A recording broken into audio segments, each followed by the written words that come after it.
Happy, thank you, and have a good evening. That again was a conversation recorded earlier today between astronauts Sunny Williams and Butch Wilmore talking with the Starliner flight director at the time of undocking, Chloe Mehring. Since that undocking, when Starliner and the space station were flying 260 miles above central China, Starliner has been steadily increasing the distance between it and the space station, ensuring that it will be able to get into place to perform a 10:17 p.m. Central deorbit burn. Now in about 20 minutes. While it has been moving away, the flight controllers here on the ground took the opportunity to perform a few tests of Starliner's thrusters. During the test, the crew module's 12 small reaction control system thrusters, one of the jets, didn't fire when commanded. The reaction control system thrusters on the crew module are used to steer Starliner as it makes its way back down to Earth after the service module has been jettisoned.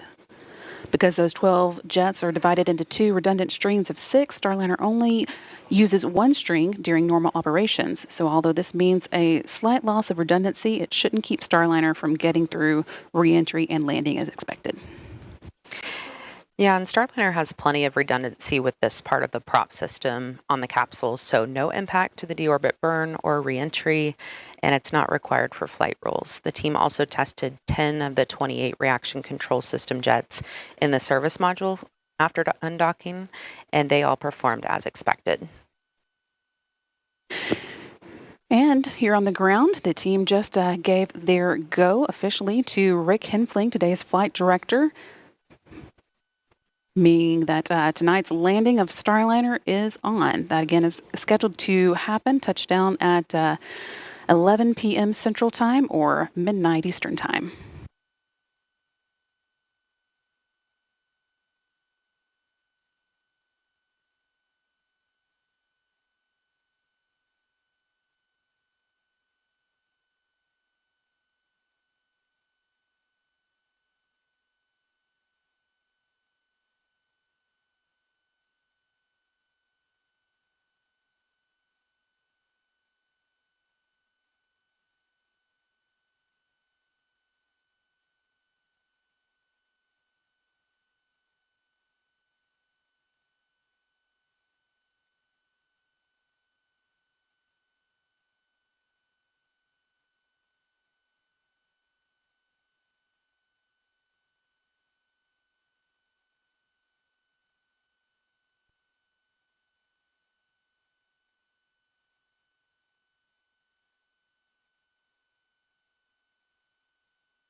Once again, flight director Rick Henfling has gotten a go from Starliner's for Starliner's deorbit burn from all of the flight controllers watching over the spacecraft's return tonight. And that again means we are officially on for Starliner's return to Earth at about 11 p.m. Central Time or midnight Eastern.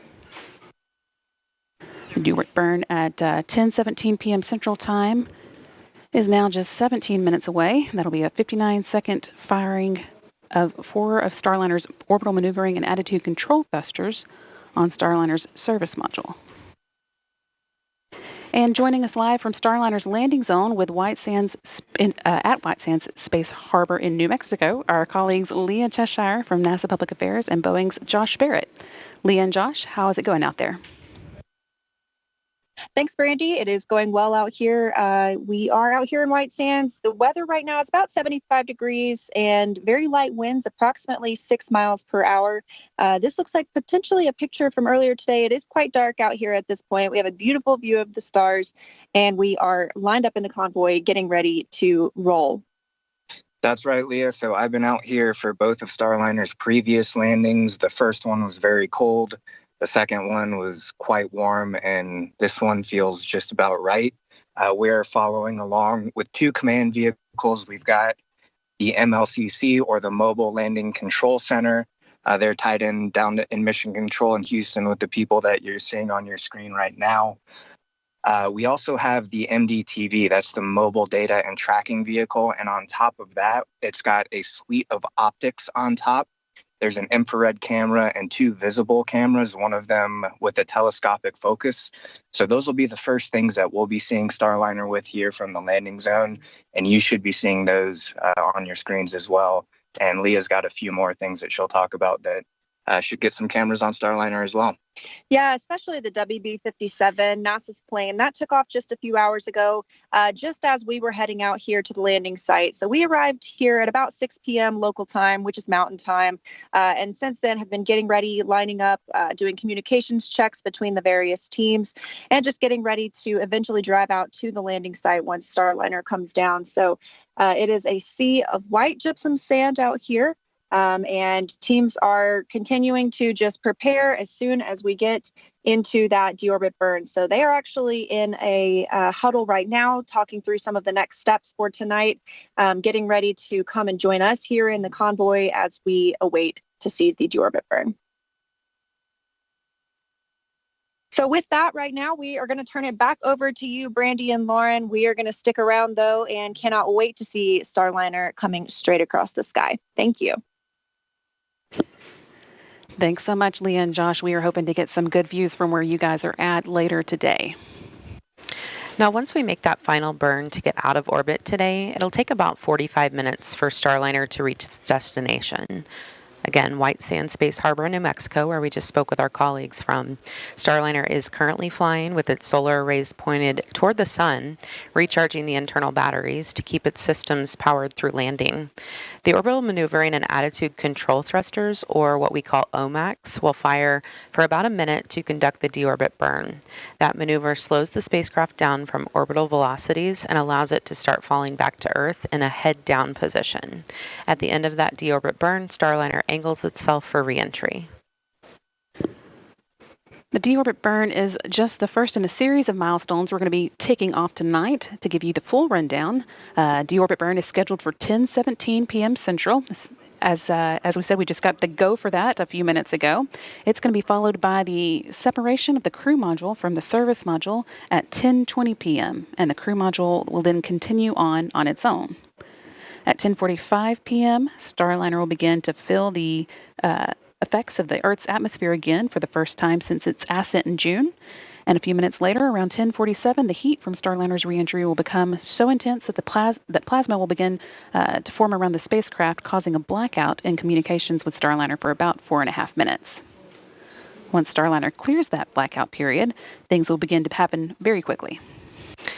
Yeah, so then up next at 10:56, when Starliner is about 4.3 miles above Earth, the spacecraft will be done with the forward heat shield that is at the top of the capsule that helped protect it through re-entry, and it will jettison it to make way for the parachutes that are stored underneath. And then almost immediately, those parachutes will begin to deploy. First with 2 smaller drogue parachutes that are meant to take the edge off Starliner's speed. They open up in stages over the course of about 28 seconds. And then at 10:57 p.m., when Starliner is about 6 miles up, the drogue parachutes are released and 3 main parachutes are deployed. They also open in stages over about 16 seconds, but they stay with the spacecraft all the way until touchdown. And again, we are expecting that touchdown to come at 11 p.m. Central. Just before the touchdown, however, at 10:58 p.m., Starliner also sheds its base heat shield at the bottom of the capsule to make way for the inflation of 6 landing airbags hidden underneath it. And those will cushion the vehicle as it lands in New Mexico's desert.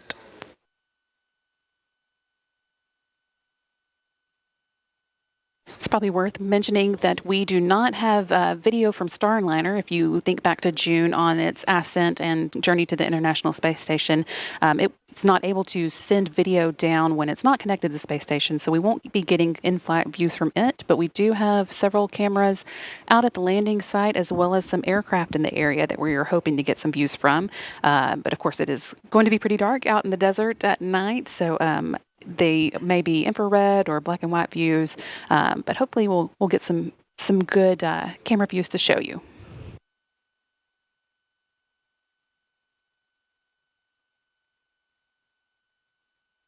And we're taking a live look now from the landing site, but the shot is quite dark at the moment. You can see just a few lights blinking there.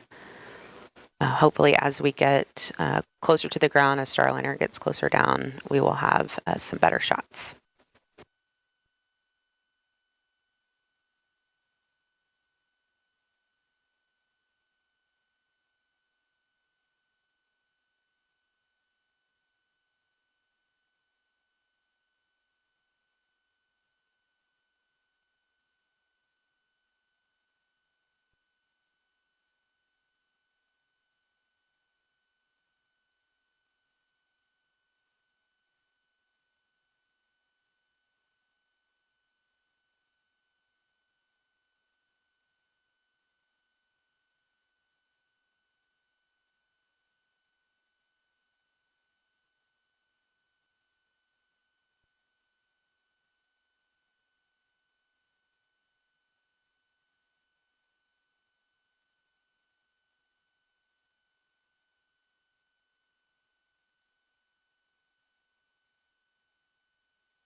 The landing and recovery teams have been out in the desert preparing for the spacecraft's return for several days. I've been speaking with them to catch up on some of the preps that have been taking place. They ran through a full mission dress rehearsal where they practiced the landing and recovery operation with all the different groups and functions. And they've also been keeping a close eye on the wind direction to establish the best recovery zone out at White Sands. They've even sent up some weather balloons to check the wind speeds. Tracking vehicles out there are equipped with cameras, so the team has been calibrating those. And again, although we don't expect any views from Starliner on its way down, we're hoping to get some good ones from those tracking cameras as well as aircraft in the area. We plan to have the WB-57 getting views while it is about 16,000 feet above the ground until the drogue parachutes deploy. And then at about 6,000 feet, we hope to see views from a Cessna in the area. And this is actually a current view of the Cessna as it makes its way out to the landing site at White Sands Space Harbor in New Mexico.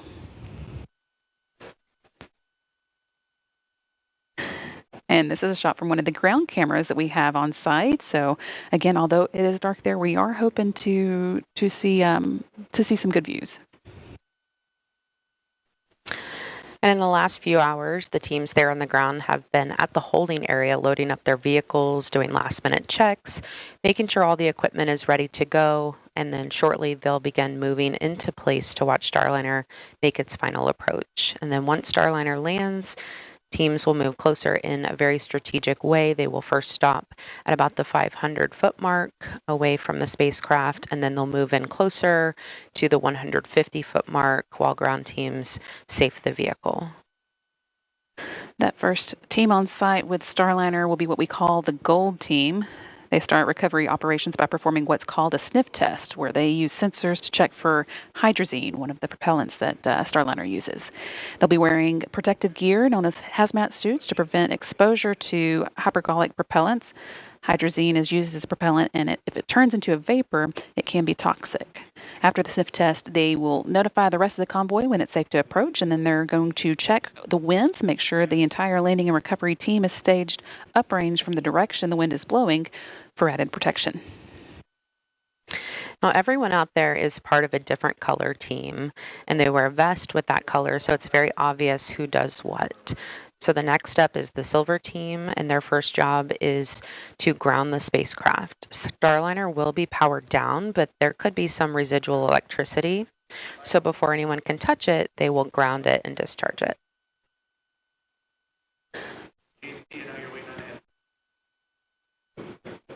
Teams here on the ground are reporting that everything is getting into good configuration for the Deorbit burn. That's now just about 6.5 minutes away. Going on with what we were saying, we also will have the blue team that documents everything that's going on at the landing site. These are photographers from both Boeing and NASA who have situational awareness cameras. And again, here's a current view of those teams all ready to deploy at landing. Yeah, that's the holding site that we were mentioning. And then, of course, you can see the mountains there in the background in this black and white view. Now, the green team hooks up the HVAC trailers to Starliner to get cooling on it, but their first job is to put up an environmental enclosure on the spacecraft. And that enclosure looks a lot like a big inflatable. It wraps around the vehicle to get cool air around it and make sure the critical systems don't overheat. Then the red team opens the hatch. That is mostly Boeing Fire and Rescue.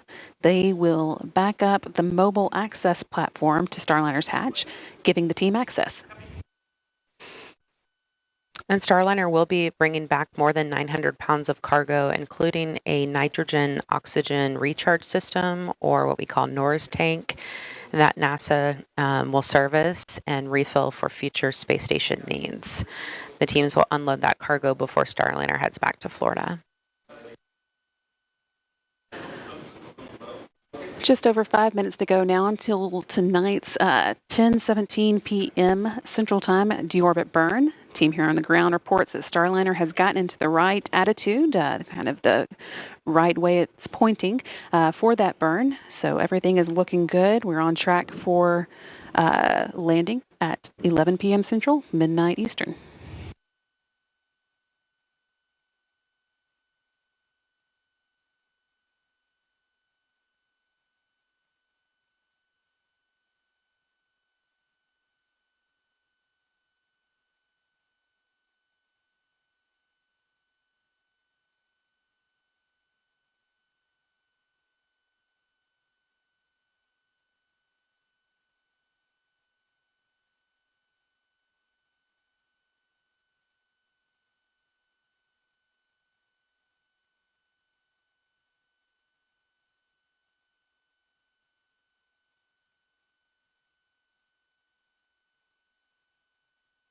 With just a couple minutes or 4 minutes left to go until the deorbit burn, we're going to check in once again with the landing team and Leah Cheshire and Josh Barrett. Thanks, Brandy. Yeah, we are out here just waiting in the convoy area. Now, most of the team is taking part in a safety briefing right now as we prepare to watch the deorbit burn and the reentry and then move in toward the spacecraft. Like you mentioned, it's really dark out here. Josh and I were just able to take in the really beautiful sight of the Milky Way. It's so dark. So once the capsule starts to re-enter the Earth's atmosphere, we expect to have a pretty good view of the streak as that plasma builds up around the capsule itself. That's right. We should be seeing it come just over the southwest horizon, right through the saddle of kind of the mountains that are just overlooking the mountain range here. And remembering back to OFT1, kind of the view that we should be having here is that we'll hear the sonic booms as well after we see kind of that plasma envelope. And then pretty quickly afterward, it is pretty remarkable how quickly it does end up over our heads. We'll see the flashes from the mortars, which deploy those forward heat shield parachutes, which take the forward heat shield off. Then we start hearing those mortars, and then the parachutes start to deploy. And then it's kind of slow motion from there as it drifts down. And we're seeing a lot of movement as teams have just completed that safety briefing here. So they're now all walking to join us at the convoy. So it looks like we are just a few minutes away from the deorbit burn, and the show is really getting on the road soon. So with that, we're going to turn it back over to you in Houston. We are now just over 2 minutes away from the deorbit burn. At this point, Starliner has moved well away from the International Space Station and quite a few kilometers ahead of it as well. We had a number of smaller burns to ensure that Starliner was at a safe distance away from the space station before it performs the deorbit burn that will bring it out of orbit and on its journey back to Earth. And Flight Director Rick Henfling and his team expect Starliner's orbital maneuvering attitude control thrusters, also called OMACs, to fire around 10:17 Central Time, pushing the spacecraft out of its orbital flight path and onto its journey home. This deorbit burn will set us up for a touchdown time of about 11 p.m. Central or 10 p.m. Mountain Daylight Time out there in White Sands, New Mexico. Once it's there, control teams in Houston will begin powering off Starliner's radiators and solar arrays as the spacecraft now has enough power to get home, and sublimators will be taking over cooling. They use water to cool the cabin. Starliner is also, as we said, now in the correct attitude for performing the deorbit burn, and at this point, the service module and crew capsule are still attached to each other. 4 of the service module's 12 aft-facing orbital maneuvering and attitude control engines are going to be powering the deorbit burn, allowing them to separate safely. And those engines are each 1,500-pound thrusters, meaning this burn will take about 6,000 pounds of thrust, slowing Starliner from its current orbital velocity and bringing it back to Earth's atmosphere for a smooth landing. The small reaction control system, or RCS thrusters, assist here in holding Starliner in the correct attitude. During this test flight, our teams ran roughly 1 million computer model simulations showing all the different thruster combinations possible for a safe return to Earth today. Just 20 seconds now until the burn starts. It'll last 59 seconds. And again, you be firing those orbital maneuvering and attitude control thrusters.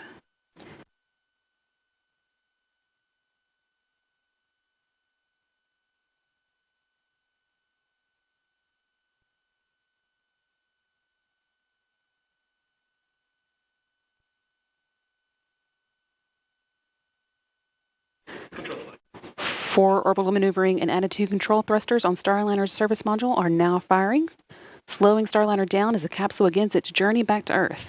This will take about 59 seconds to complete. We're hearing all thrusters firing well so far. You can see here those representation of those thrusters firing. Starliner is maintaining its attitude, and as those large orbital maneuvering thrusters are firing, smaller reaction control system thrusters are also working, keeping the spacecraft in the correct position for the burn.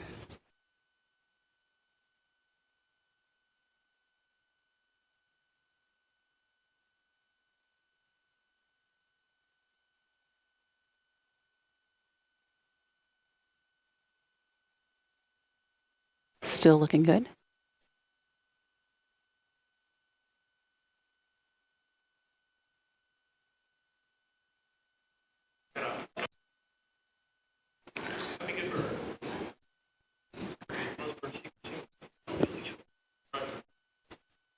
And we did see the deorbit burn cut off successfully. Teams here on the ground reporting a good burn. Starliner is now on its way to White Sands Space Harbor in New Mexico, and a planned touchdown at about 11 p.m. Central, midnight Eastern Time.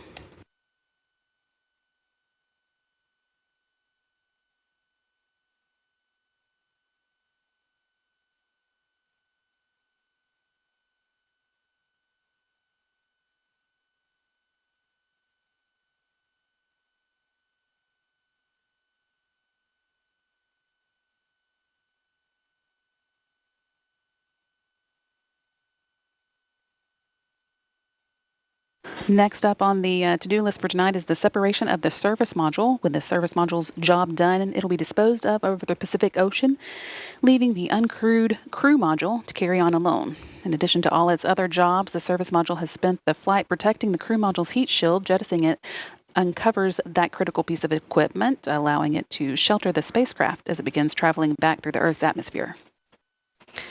The crew module will then make its final attitude adjustments to make sure the heat shield is at exactly the right angle to provide that protection. And those fine-tuned adjustments are really just a strong capability of Starliner's guidance, navigation, and control system.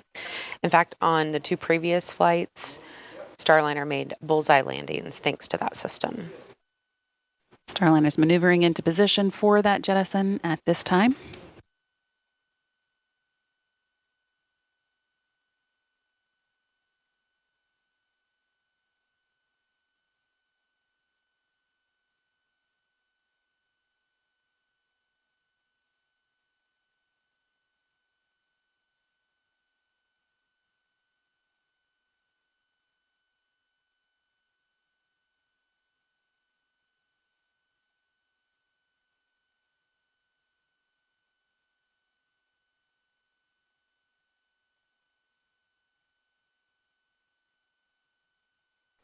Team here on the ground reporting that Starliner is in a good attitude, pointing the right direction for the service module separation.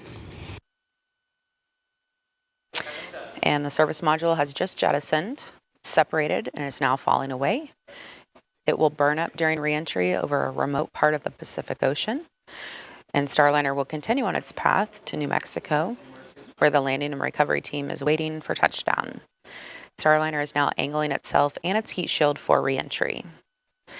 The entry interface is coming up in just about 10 minutes. That's the hottest part of the re-entry process, with Starliner's heat shield reaching about 3,000 degrees. To protect Starliner from those heat loads, the spacecraft has what's called an ablative heat shield. The outer surface of that shield heats up to a gas, which then carries the heat away from the crew module through convection. And our team calls this process a game of threes because during entry interface, the heat shield will handle those temperatures of about 3,000 degrees, but it will convert that heat to about 300 degrees with only 3 inches of ablator. And because of this protection during this hottest part of reentry, the inside of the spacecraft remains at about room temperature.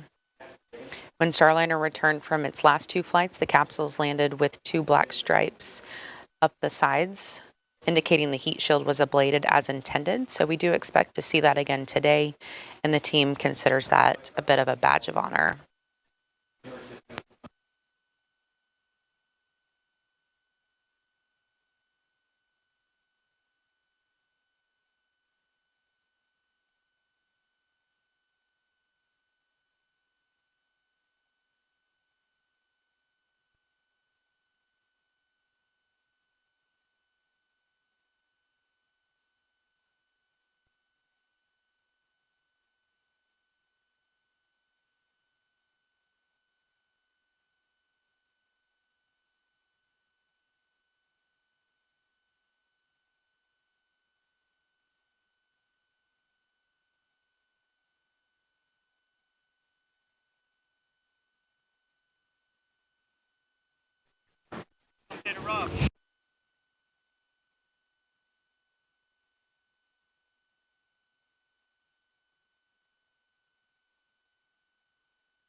Once again, we did see Starliner deorbit or perform its deorbit burn on time at 10:17 p.m. Central Time, and then quickly turned around and jettisoned its surface module now that it has performed its duty over the course of the mission.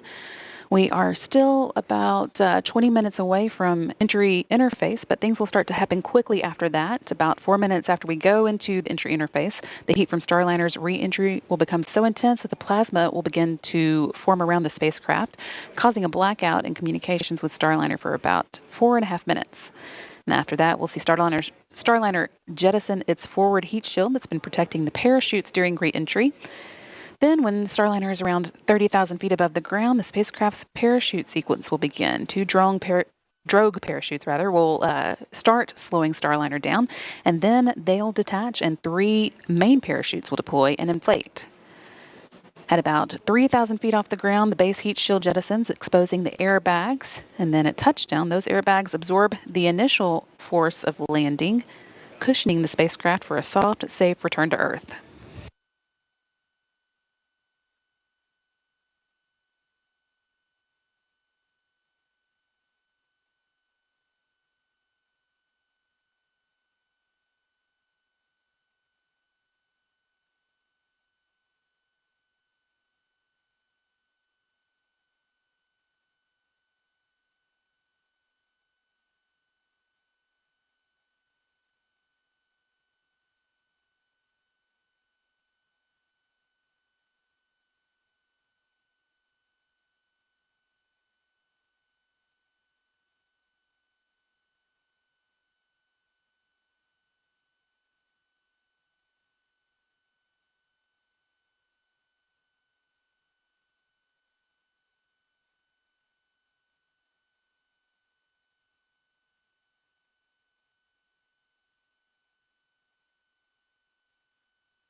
Currently, Starliner is about 213 miles above the South Pacific Ocean. It's just past the southernmost portion of this final orbit, coming around the southern coast of Australia, and now it's going to begin making its way northward towards the west coast of the United States for that landing at 11 p.m. Central Time, midnight Eastern Time at White Sands Space Harbor in New Mexico.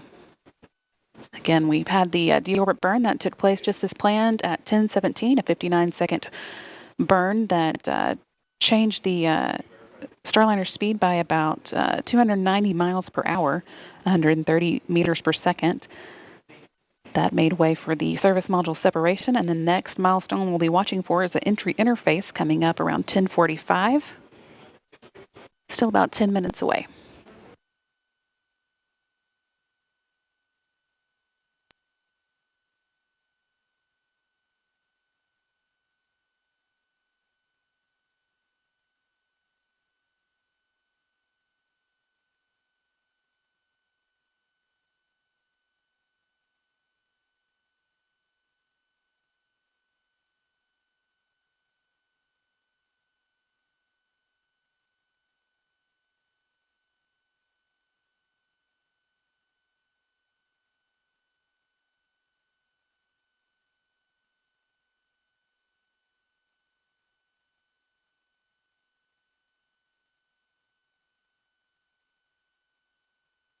Live view here of the recovery forces staged near the landing site, ready to move in once Starliner touches down.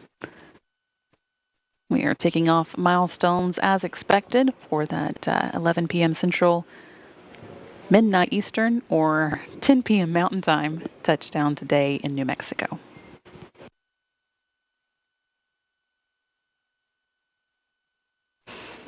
Again, Starliner performed its deorbit burn about 12 minutes ago. The thrusters performed nominally, and the flight home is going smooth.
We're still about 14 minutes away from the entry interface, which is our next milestone. I think I said earlier that we were 10 minutes away. That was a mistake.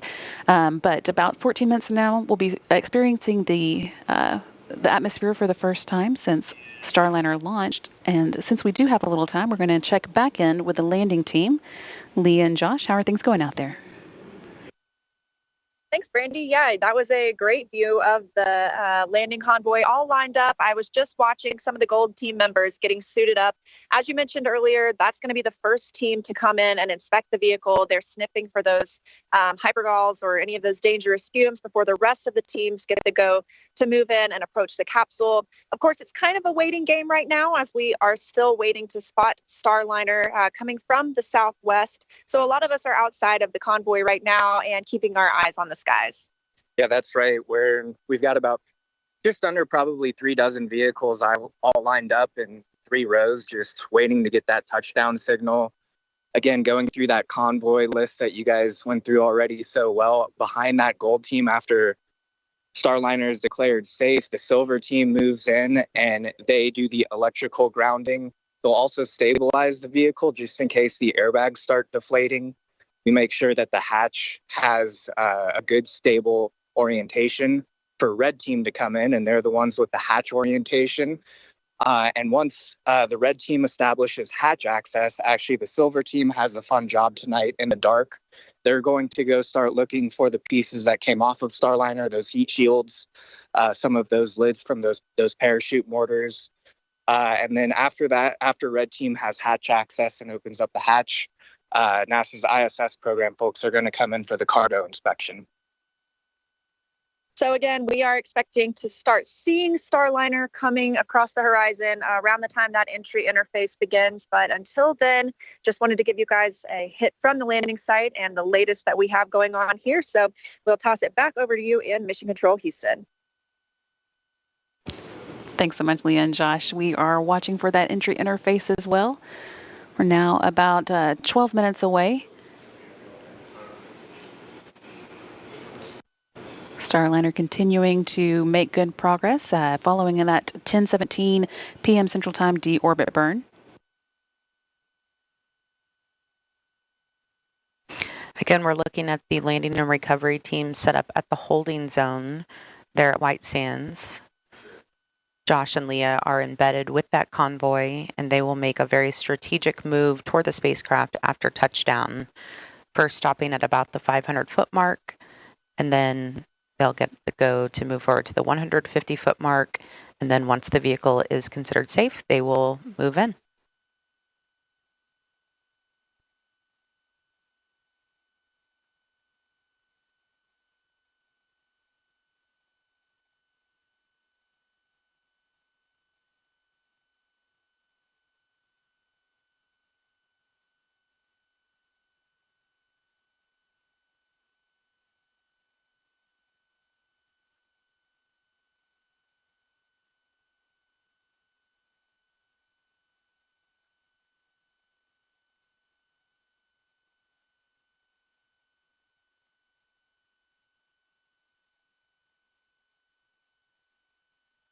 With the deorbit burn complete and the service module separated, the spacecraft's heat shield is now exposed and ready to begin experiencing the atmosphere again.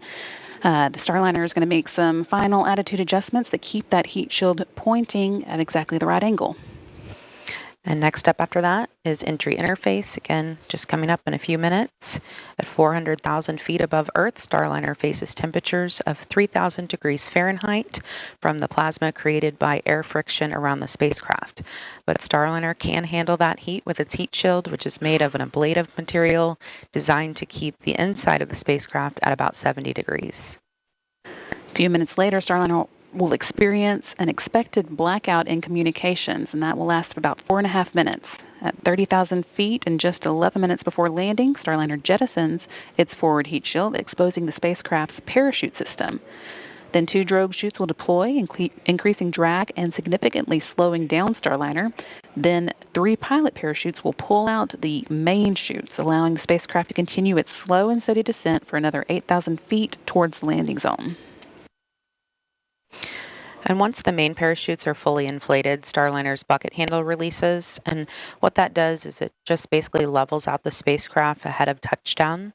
And then the base heat shield that protected Starliner through reentry will separate at about 3,000 feet, uncovering the landing airbags. Those airbags, of course, will fill with nitrogen, allowing for Starliner to land softly and safely there in the sand.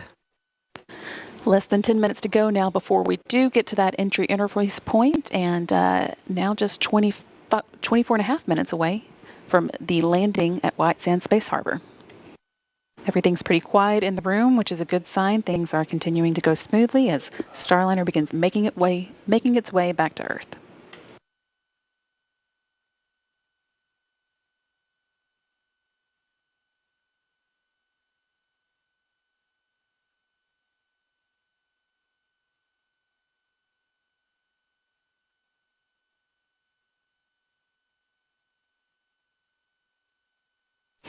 You're taking a look there at Flight Directors Rick Henfling on the left, speaking with Mike Lammers on the right. Rick is the flight director for this landing operation. Mike is weather flight director. They are tag teaming this operation. Team has been keeping a close eye on weather at the landing site, but everything looks pretty good for tonight's touchdown. Yeah, about 79 degrees Fahrenheit out there. They reported 10 miles of visibility. The winds are within the limits, so we are looking good for a touchdown. Coming up right about 11 o'clock p.m. Central Time.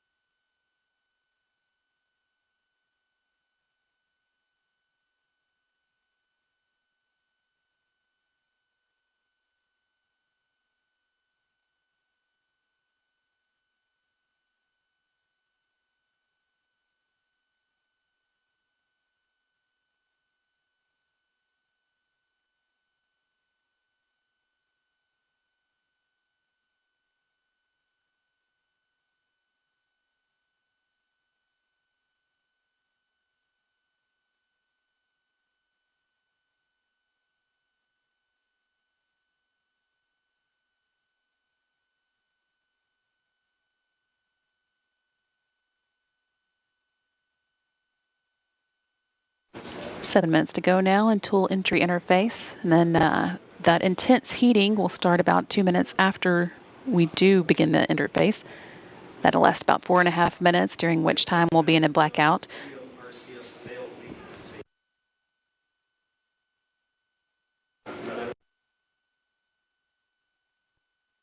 Starliner is currently about 130 miles, 149 miles rather, above the Pacific Ocean, heading northward towards the western coast of the United States, and it's touchdown in New Mexico.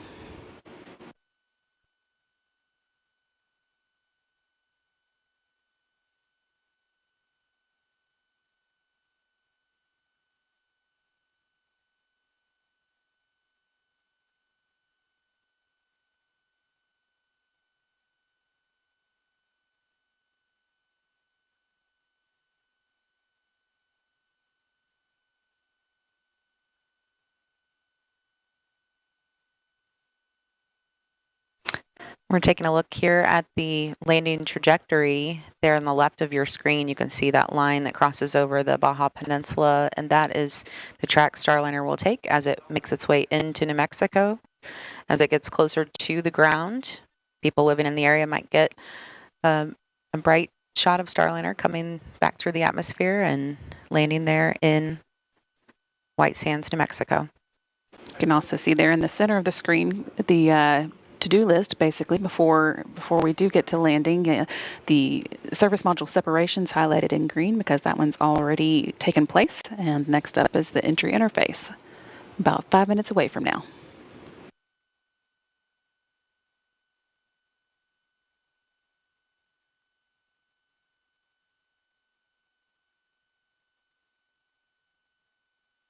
And flight controllers here in the room are reporting good attitude for that entry interface coming up again in just under 5 minutes.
2.5 minutes left before Starliner begins to feel the effects of the Earth's atmosphere again. Everything continuing to go smoothly. Flight controllers here in the room are quiet as they're working through their steps, but all going well so far. Starliner is in position to begin experiencing that heat from re-entry, now less than 100 miles above the Earth and heading towards the Baja Peninsula. We'll be flying over that before landing in New Mexico. Just 17 minutes to go until landing.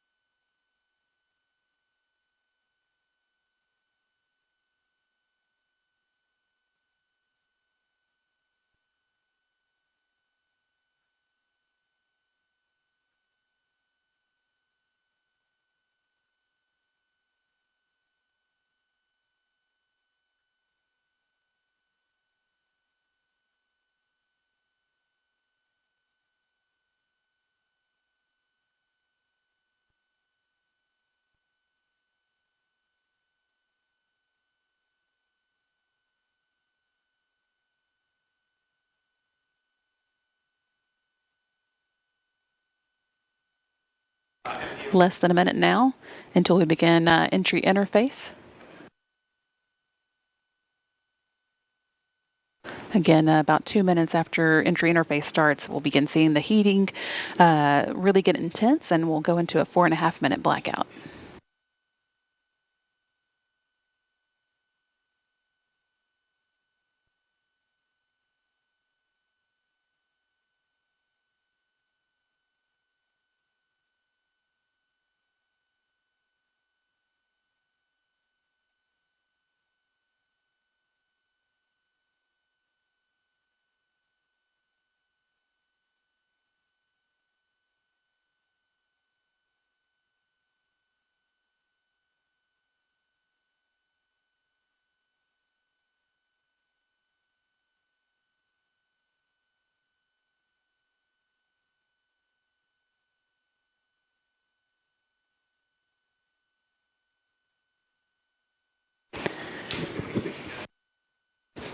Team here in the ground reporting entry interface has begun. They're seeing good range.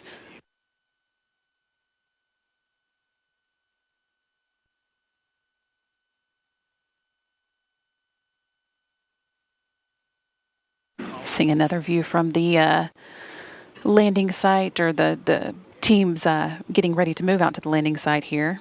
A little better idea from this view of exactly how dark it is out there with all the lights of the vehicles shining. A minute and a half until we move into the blackout period for Starliner. And 14.5 minutes until we land in White Sands, New Mexico.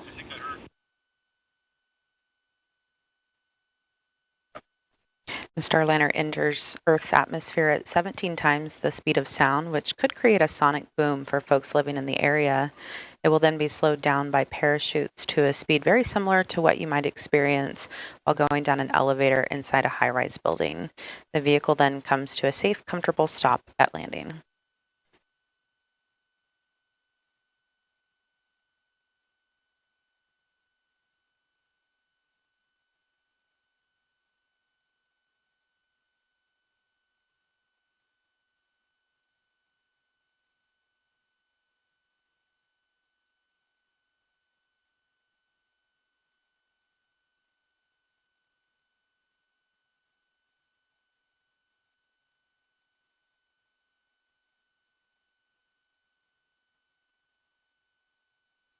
Thirty seconds now until the blackout period begin. Due to the compression of friction and friction of the air, the molecules generate a very hot plasma that causes the red-orange glow you often see appear in post-flight imagery on many spacecraft. Although we won't get to see that tonight, it will happen. It causes an expected communication dropout. This one will last 4.5 minutes as the vehicle goes through a time when plasma interferes with a satellite signal. We expect that blackout to end around 10:52 p.m. Central. Well, this is also the time that I mentioned earlier where a Starliner in the past 2 flights has gotten that black mark along the sides of it, and that just really proves to our team that the ablative heat shield or the ablative material around Starliner is doing its job, and the heat shield is pushing that plasma away.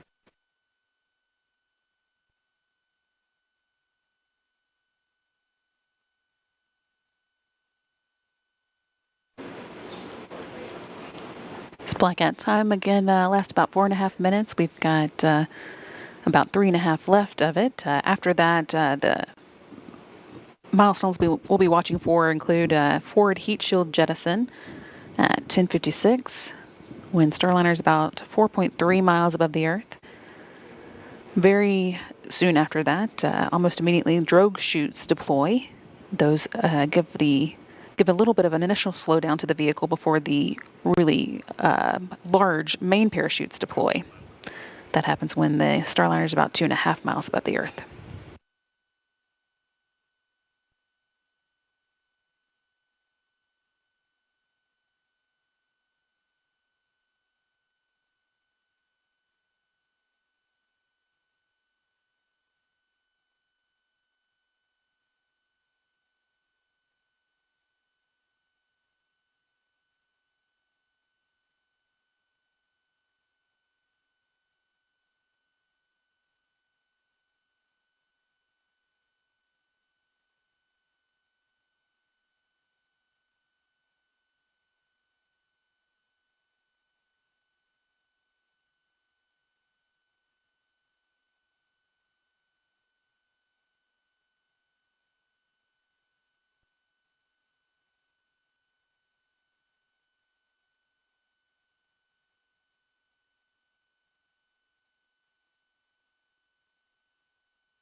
This is a live view from the International Space Station, where we're able to get a view of Starliner's track as it comes in.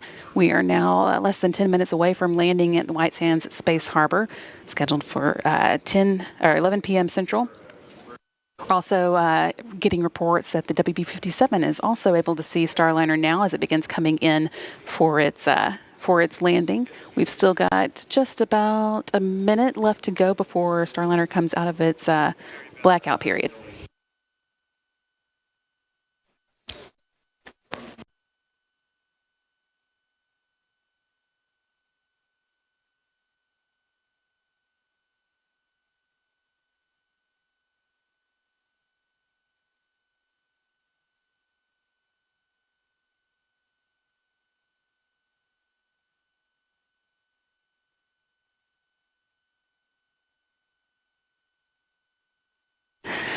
And this is a view from the WB-57, one of NASA's aircraft that is at the landing site, has been staged and ready to pick Starliner or pick up the view of Starliner as it comes in, and that is what we are seeing now.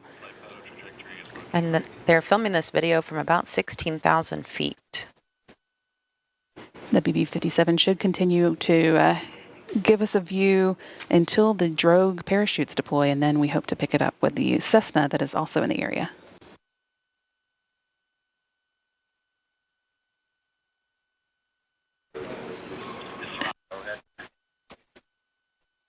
And flight controllers here in the room are reporting that we are out of that blackout period and everything is looking good. Starliner remaining nominal as she returns to Earth.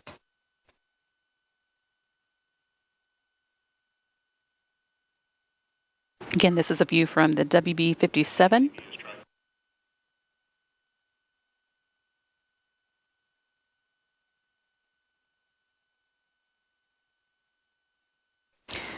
Starliner showing a beautiful streak across the sky as she returns to White Sands, New Mexico.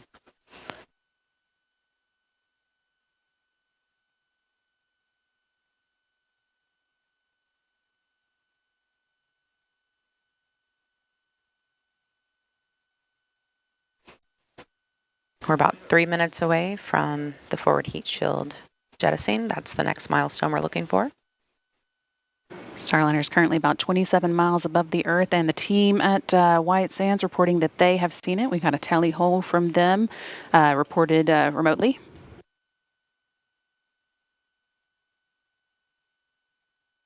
That means they are seeing Starliner from the ground there in New Mexico.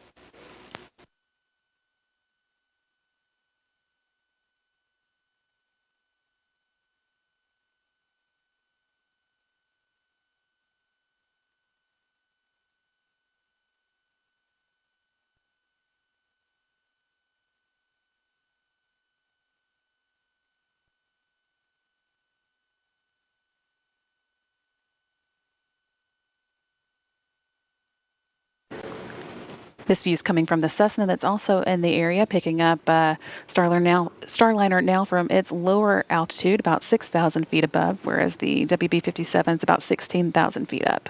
We are now just 6 minutes and 22 seconds away from landing. We should also just be a couple minutes away from the forward heat shield jettison, which will bring on the drogue parachute deploy, followed by the main parachutes.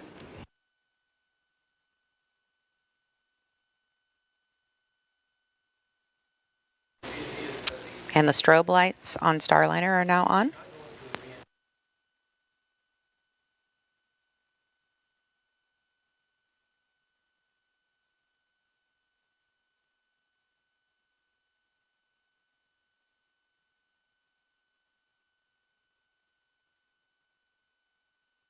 Starliner is now over the landing site, and that strobe light will help the teams actually track Starliner on the ground because it is very dark out there. Now about 12 miles above the landing site and just 5 minutes away from landing.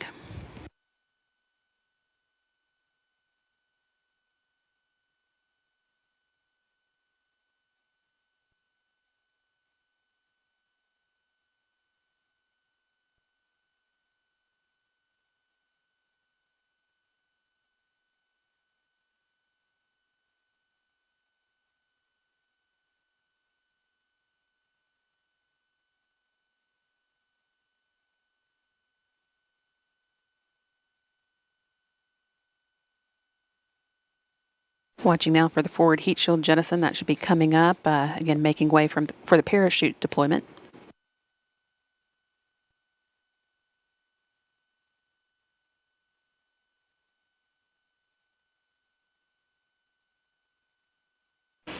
All right, and that action you're seeing on your screen, forward heat shield and drogues out. Really interesting view of this coming down from the WB-57. See those two drogue parachutes now deployed. They slow the vehicle down initially until it gets to a safe speed for the enormous main parachutes to follow.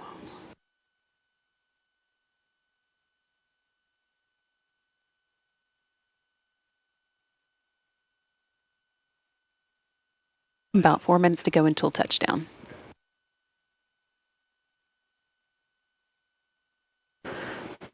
Now back to a view from the Cessna aircraft in the vicinity of the landing site. Again, this is a view from a little lower than the WB-57 we were seeing.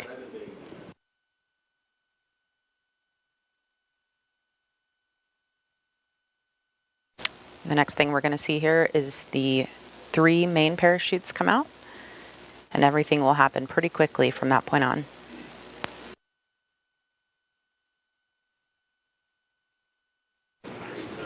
After those mains are out, we'll see the bottom heat shield that has been protecting Starliner through its journey through the atmosphere come off. That makes way for the landing airbags to deploy. And there's the main parachutes there on your screen. We see 3 out, currently reefing.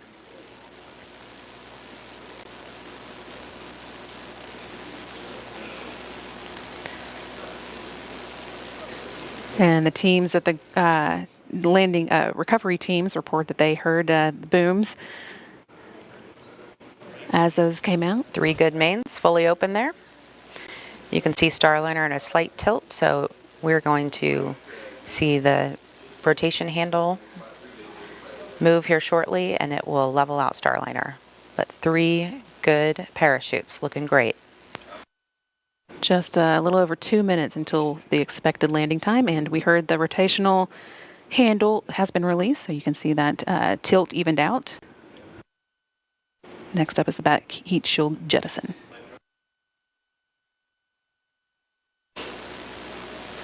And there it goes. That again makes way for the airbag inflation. Nice to see that. You can see the airbags deploying there on your screen. Those airbags are filled with nitrogen as they guide Starliner safely back to the desert floor.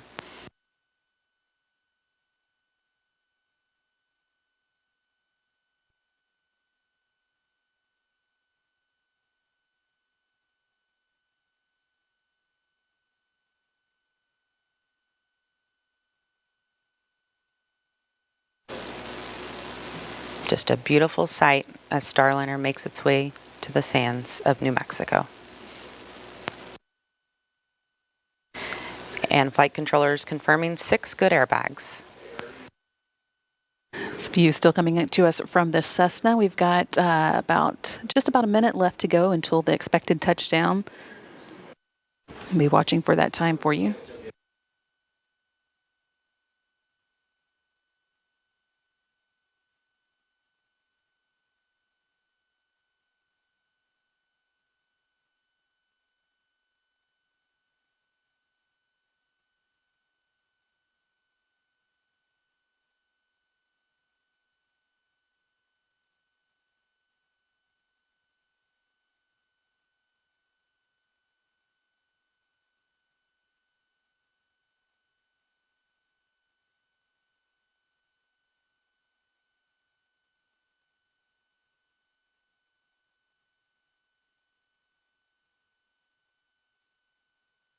Just about 15 seconds away from expected touchdown.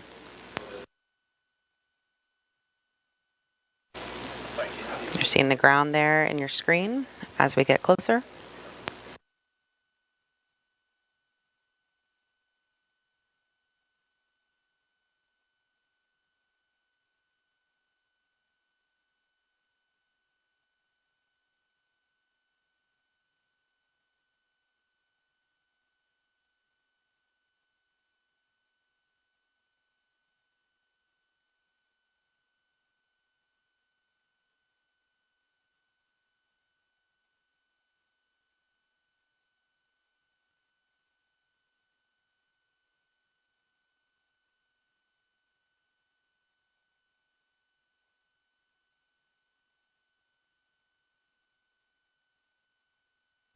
Touchdown.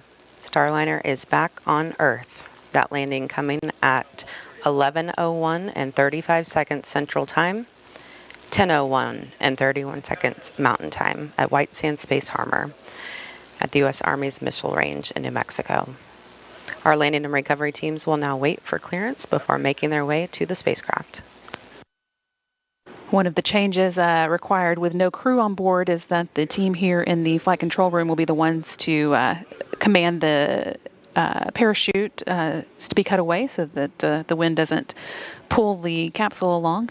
But that's no problem for them. So now with Starliner down, they can begin working on some of the post-landing to-do items. Again, we saw Starliner touchdown at 11:01 p.m. Central Time. That's 1 minute after midnight Eastern Time, or 10:01 p.m. Central at the landing site in New Mexico.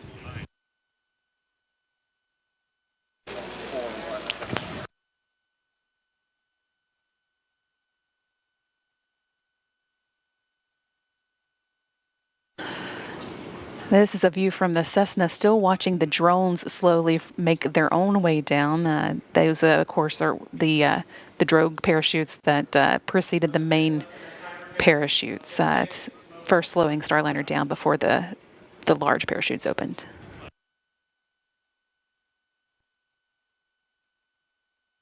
And really just a flawless and beautiful descent of Starliner today. We even heard some cheers and clapping in the background.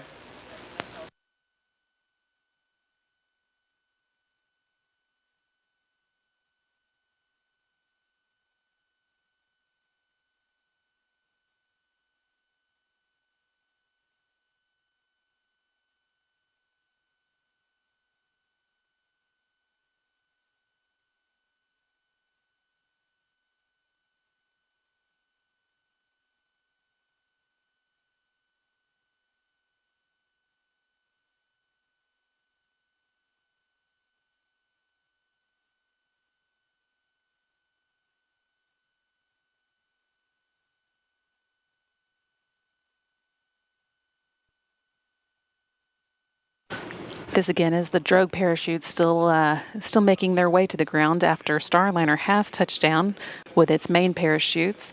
Touchdown came at 11:01 p.m. Central Time. The team here in Mission Control will be working through some post-landing steps now.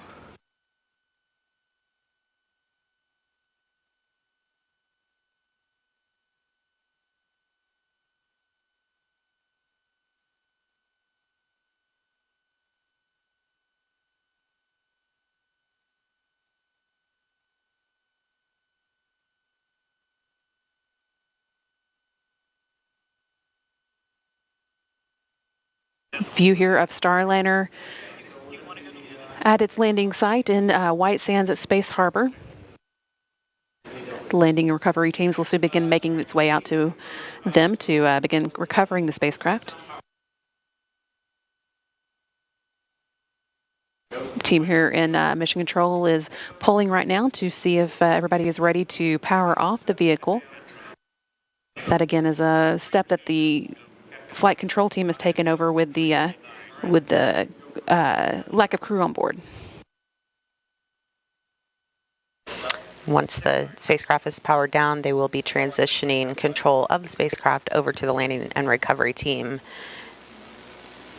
And it's a little difficult to see in this shot, but there is a strobe light on Starliner that will help the teams follow it out there.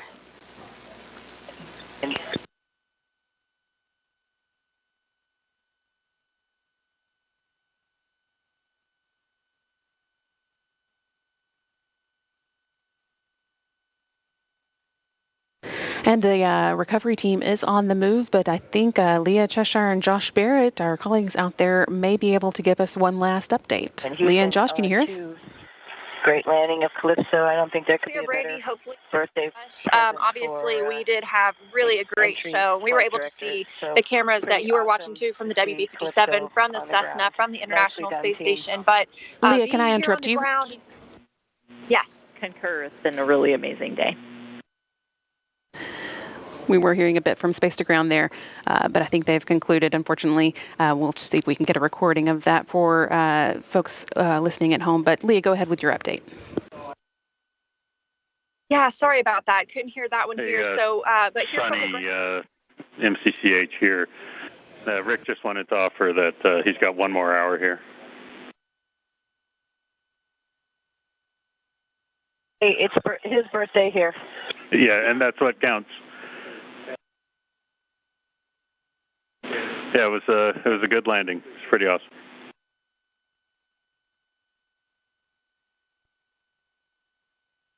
You guys are the best. You are the best. Thank you. Sunny Williams there, offering a slightly early happy birthday to Flight Director Rick Hempling. He will be celebrating his birthday on September 7th, but technically in Houston, we're still a little less than an hour away from that. They are, of course, already on September 7th at the International Space Station. But Leah, if you are still with us, we'll still take that update if you can give it to us. Yeah, so as I was saying, we got to see the capsule and the plasma trail coming up over the mountains from the southwest. And we were all still standing outside the convoy to watch that happen. But the most unexpected part was when I could hear the main parachutes being deployed. It was very faint, just a little bit of a rumble. But that strobe light really helped us identify Starliner as it was descending, and it would reflect a little bit up onto those parachutes. So we actually had a decent view as it was coming down under those chutes. And now we are actually on the drive out, and we can see the strobe light. It's giving us a great direction as we head toward the capsule. Yeah, that's right. We are actually making our way down the former space shuttle runway, literally driving right down the middle of it. Starliner is a little bit towards the southern end, so we see that strobe kind of in the distance there. But we will make our way to the 500-foot mark, where Goal Team will move in and begin their assessments. And then once they declare that proximity operations can begin, the recovery ops will really get underway. And with that, I think we were going to toss it back to you, Brandy and Lauren. If you don't hear it from us again tonight, just wanted to say thanks for letting us be part of the broadcast and give you the perspective of all the hardworking ground teams, both NASA and Boeing, out here at White Sands in New Mexico. So with that, sending it back over to Mission Control Houston. Thanks so much, Josh and Leah. It's great to see Starliner home, and I envy you the up-close view, but we appreciate your updates. I do too. Starliner has returned safely. Well done to the entire team for completing the mission with a successful undocking, deorbit, and landing. Starliner has once again proven herself a safe ride to and from space. On behalf of the entire Boeing team, welcome home, Calypso. And with that, we will also wrap up our coverage tonight. We would like for you to stay tuned for our 12:30 a.m.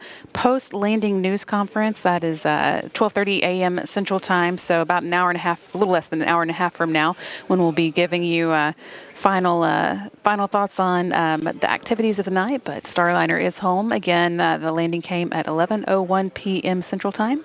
And with that, we will sign off. Thank you so much for following along with us. This is Mission Control Houston.